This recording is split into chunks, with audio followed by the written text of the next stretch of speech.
संगीता भालेरावांची रुपाली चाकणकरांसह सोनाली गाडेंविरोधात महिला आयोगातच तक्रार. चाकणकरांकडून जीवितास धोका. संगीता भालेरावांचा आरोप. भालेरावांची काही दिवसांपूर्वी चाकणकरांवर फेसबुक पोस्ट.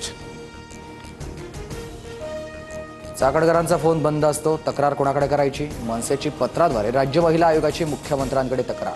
महिला आयोगाचा टोल फ्री क्रमांक सुरू करण्याची देखील मागणी. उपमुख्यमंत्री एकनाथ शिंदे आणि अमित शहांची 20 मिनिटे चर्चा. शिंदेनंतर मुख्यमंत्री देवेंद्र फडणवीस आणि अमित शहांची भेट.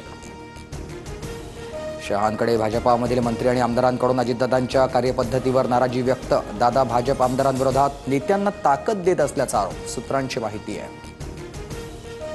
कॅबिनेट मंत्री संजय शिरसाट यांचे पुत्र सिद्धांत विरोधात गंभीर आरोप. विवाहित महिलेची फसवणूक, मानसिक आणि शारीरिक छळ केल्याचा आरोप. गुन्हा दाखल करण्याची मागणी. उद्योजक लड्डांच्या घरावरील दरोडा प्रकरणातील संशयित आरोपीचा एन्काउंटर. सीबीआय चौकशी व्हावी. आरोपी अमोल खोतकरच्या वडिलांची मागणी.